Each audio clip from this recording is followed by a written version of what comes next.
ஸ்ரீமத் வால்மீகி ராமாயணம் அயோத்தியா காண்டம் chapter 77.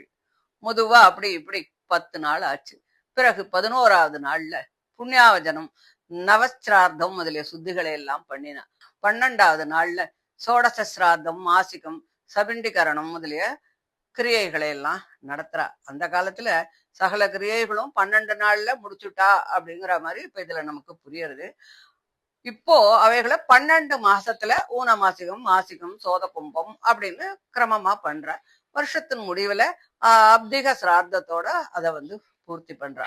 மகாராஜாவுக்கு திருப்தி ஏற்படுறதுக்காக பரதன் பிராமணர்களுக்கெல்லாம் ரத்தனங்களையும் தனத்தையும் ஆடு மாடுகளையும் வேலைக்காரர்களையும் வீடு வாசல்களையும் கொடுக்கிறார். 13வது நாள் காலம்பர சஞ்சயனம் செய்யறதுக்காக மசானத்துக்கு போய் சதைக்கு முன்னால நின்னுண்டு, மகாராஜா, நீங்கள் என்னை ராமனிடத்துல ஒப்படைச்சுட்டேல், அவரோ காட்டுக்கு போயிட்டார், நீங்களோ எங்களை விட்டு சொர்க்கத்துக்கு போயிட்டேல், கௌசல்யக்கு ஒரே கதியா இருந்த ராமனையும் காட்டுக்கு அனுப்பிச்சுட்டேல், இப்போ நீங்களும் அவளை விட்டுட்டு எங்கே போயிட்டேள் அப்படின்னு சொல்லிட்டு புலம்புறார்.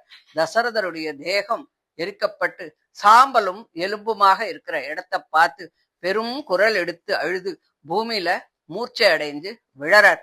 அவருடைய பந்துக்கள் பரதனை தூக்கி எடுத்து யயாதி சக்கரவர்த்தி தன் புண்ணியம் அழிந்த காலத்துல சொர்க்கத்திலேந்து பூமியில் விழும்போது ரிஷிகளால் சூழப்பட்டது போல எல்லோரும் அவரை சூழ்ந்து நிற்கிறார். பரதன் இப்படி துக்கப்படுறத பார்த்து சத்ருக்கணனும் மயங்கி பூமியில விழுந்துடுறான். பிறகு மயக்கம் தெளிஞ்சு தன் பிதா மிகுந்த பிரீதியுடன் தன்னை செல்லமா எப்படி வளர்த்தார் அப்படிங்கிறதையும் அந்த காலத்துல அவர் செய்ய வேண்டியவைகளை செஞ்சதை நினைச்சு நினைச்சு அழறான்.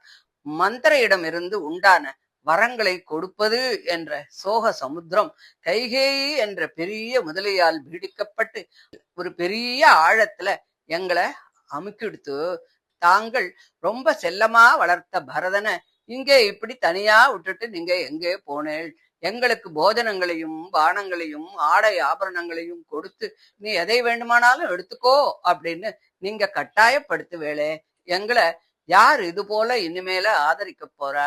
தர்மாத்மாவான உங்களை விட்டு பிரிஞ்சும் கூட இந்த பூமி வெடிக்கலையே, பிரளய காலத்துல கூட இதுக்கு நாசமில்லையோ அப்படின்னு தோன்றது.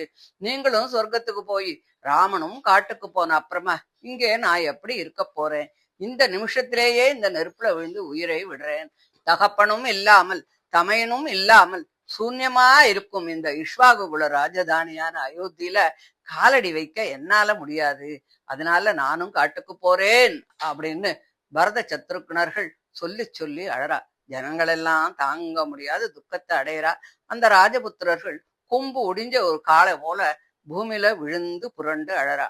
அப்போ வசிஷ்ட பகவான் பரதனை பார்த்து, குழந்தை, சக்கரவர்த்தி போய் சேர்ந்து இன்னைக்கு 13 நாள் ஆச்சு, சஞ்சயனம் முதலிய கிரியைகள்லாம் இன்னும் முடியல, ஏனப்பா இன்னும் டிலே பண்ற? பசி தாகம் சோகம் மோகம் கிழத்தனம் மரணம் ஆகிய இந்த 6 விஷயங்களும் எல்லா பிராணிகளுக்கும் இயற்கையானதுதான். இவைகளை யாராலும் நீக்கவே முடியாது.